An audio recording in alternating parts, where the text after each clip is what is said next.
Yes, and welcome back to Party People, where I'm joined by the Blackburn MP and the first Justice Secretary in Britain, Jack Straw, the Blackpool MP representing the Conservatives, Paul Maynard, and Mark Hunter, who represents Cheadle for the Liberal Democrats. Now, they say that youth is wasted on the young, but Oscar Wilde once said that when you're 25, the world is 25. Are our politicians getting too young, and is that inexperience showing through in some of the decision-making? Someone once mocked Winston Churchill in the House of Commons for being too old at 60. The former Eldham and Manchester MP was still 5 years away from his finest hour. So does age matter in politics? Adam McLean has this report. These were the triumphant scenes when 18-year-old Labour candidate Jake Morrison ousted Lord Storey from the seat he'd held on Liverpool City Council for 38 years. 2 months into the job, Jake has just about settled in, but his election raised some questions about how young people are represented in politics. We need the wide variety. We've got 62 Labour councillors in Liverpool, we've got 90 councillors altogether. I think we've got about 15 that are under 30 at the moment. There's only one who's under 20, which is me. But we've got, you know, like about 10 to 15 under 30. But then we've got a lot of older people. We've got some with disabilities, we've got some from black and minority ethnic backgrounds. We need all of that in the city, which is so diverse. It's not just local government where there are more young candidates than ever in recent times. Jake's colleague from the Commons shares his feelings. And there are issues that we can talk about. I'm one of the few MPs that is still paying off my student loan. So when we're talking about issues like universities and higher education and the fees associated with it, I'm still talking, and I'm talking with experience. In 2001, just 4 members elected to Parliament were aged between 18 and 29. The 2005 general election saw that number drop to just 3. But last year, 15 MPs were younger than 30 when they were elected. Initiatives like the UK Youth Parliament have been set up to encourage young people to take an interest in politics. There are 34 elected members of Youth Parliament in the North West, all of whom campaign for issues on behalf of young people and take part in an annual debate in the chamber.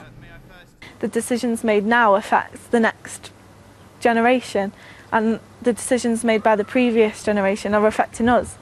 And so it's our turn to change them, and I think society as a whole needs to get more involved and encourage young people to make a difference. One local politician holds an interesting hat-trick. Lord Alton of Liverpool was once Britain's youngest city councillor, the baby of the House of Commons, then the youngest life peer.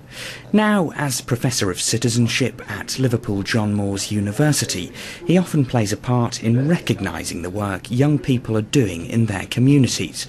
He explained how the Good Citizenship Awards celebrate the contributions and potential of young people. At all these ceremonies, I always encourage young people to think about public life, and I say to them, you could well be tomorrow's local councillors, the local mayor, the member of parliament. Someone needs to plant that thought in their minds. It's passing on the baton to the next generation. I wouldn't get obsessed about age. We're having this interview in Rodney Street. Born in this street was Mr. William Gladstone, who became Prime Minister 4 times. He was nearly 90 when he became Prime Minister on the last occasion. And it was Robert Kennedy who once said that youth is not a time of life, it's a state of mind. So I think it's the quality of our imaginations, it's the temper of our wills, it's what we do about the circumstances around us, how we use the gifts and talents we have. So just being young isn't to do with it, it's what, have you got the energy? Do you understand the needs? Are you close to people? But if you just see yourself as setting out on a career, then don't go into politics. That would be my advice. As the leaders of tomorrow are nurtured, younger candidates continue to move into positions of power and in turn change the dynamic of our democracy. Well, my youthful panel of guests are still with me this evening. Jack, let me turn to you first of all, because you were a young councillor in London in your mid-20s. George Osborne has just turned 40. He's never run anything. He's never had a job outside of politics. Now he is Chancellor of the Exchequer. Is that a good thing or a bad thing? I'm going to defend George Osborne. He'll be relieved about that. No, I do, because there's a lot of nonsense suggested that someone in his position knows nothing about, quotes, real life. When people bring different experiences, yes, he spent all of his adult life, I think, post-university, involved in the political machine. But I suggest that's probably more about real life than, say, being a stockbroker, a member of the bar, being a journalist in a leafy suburb. I mean, but you don't know about paying the bills at the end of the month and paying the wages and paying staff. No. I mean, look, I've worked in the private sector. I worked for myself. You worked for Granada Television. I worked for Granada Television. And I've lived by my wits, let me say. Especially in Granada Television. Especially in Granada Television. But I've never had more security than you get as a member of Parliament, which is for about 4 years, and your employers are 60,000 people, many of whom you don't know. So there are different experiences, and what you need in Parliament is a mix of experiences, a mix of ages. And the interesting thing is that whilst we do have 15 MPs now who are under the age of 30, the average age is exactly today what it was 19 years ago. It's 50. But Paul, do you worry that when you look at all of the U-turns that your government has made recently, most recently this week, probably about the news of the world and so on, do you worry that there's just a little lack of grey hair and experience around them making some wise decisions? Well, I do say there's no fool like an old fool. Age ain't nothing. Age ain't nothing. He didn't mean you, Jack. Every member of the House of Commons brings a unique perspective on some aspect that they bring from their life outside of politics. And do you think Ken Clarke is a grey-haired bit of wisdom in your government? Yes, I do actually. I think Ken is an essential part of any Conservative government for as long as he wants to because be. Mark, he brings great wisdom. Does he bring great wisdom? Yes, I think he does actually. Despite some of the things he's done recently. He was a very successful Chancellor, Home Secretary. He has immense experience of the great officers of state. How can we not respect that? Because when the credit crunch first hit, I remember a Treasury Minister saying to me that one of the real problems was inside the Treasury there was no Mandarin, no civil servant, there was no minister who had ever lived through and managed a recession. They had to bring that expertise back in. I mean, that may explain some of the things that happened. I think it's all about the combination of youth and experience, isn't it? I think it's great to see many younger MPs coming into the Parliament for the first time. Parliament needs to be more representative in so many ways of the society that it serves. I was very pleased in the last Parliament that the Liberal Democrats actually had the youngest MP in both England, Scotland and Wales, all sat on our benches at the time. This last general elections, but a lot of younger MPs coming in right across the spectrum. Is it our fault, That's got to be a good thing. Is it our fault? Is it the fault of the media that we want the Kennedy approach?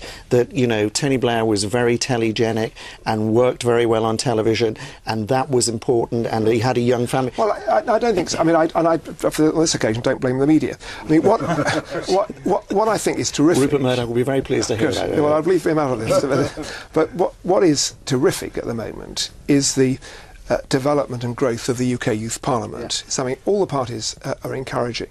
And what I find in my constituents, I'm sure it's true in Paul and Mark's, is that these people coming forward to take part in, quotes, youth politics in the constituency are normal. I mean, they're not the anoraks and nerds, of which I was one, however many years ago it was. I mean, these are really... I'll just write that down, Jack.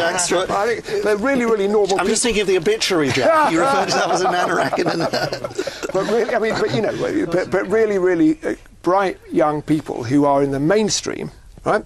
They're not, I say, of their local communities, and beginning to understand that politics is for them and not for other people. But it works the other way, doesn't it? Because going back to the television image, which, David Cameron, whatever you think of his politics, looks very good on television, he communicates very well, he worked for an ITV company, etc.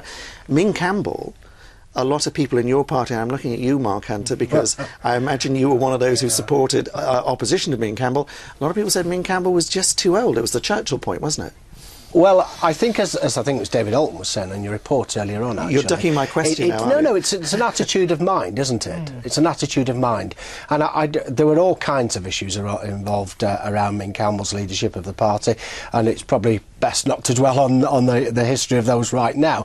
But I'm firmly of the view that getting a balance of youth and experience into Parliament has got to be the way forward. And it seems to me the role that people like us have, those of us who are fortunate to serve in Parliament now, is to be out there in our communities, visiting colleges, visiting schools, talking to groups of young people, being prepared to be put on the spot and ask the difficult questions, but enthusing and encouraging them to come forward and be the next generation of politicians, because for all its failings, politics, in my view, is still the best way of changing things for the better. All right, and Jack Straw, a final point from you, given all of the posts that you've had, Foreign Secretary, Justice Secretary, Home Secretary, do you think, given the events of this week, do you think a free press in this country is in danger? No, I think actually a free press may arise from this. It's not been properly free, given the controls and the pernicious culture which pervaded most, not all, of the Britain's newspapers. And what they've had is licence, not freedom, and they've abused that licence. And what I hope will come from this is true freedom, but with that does go responsibility. Gentlemen, thank you very much indeed. That's it for now. We're going to be back in October. Enjoy the summer. In the summer. From all of us here, indeed we get a summer. From all of us here, good morning.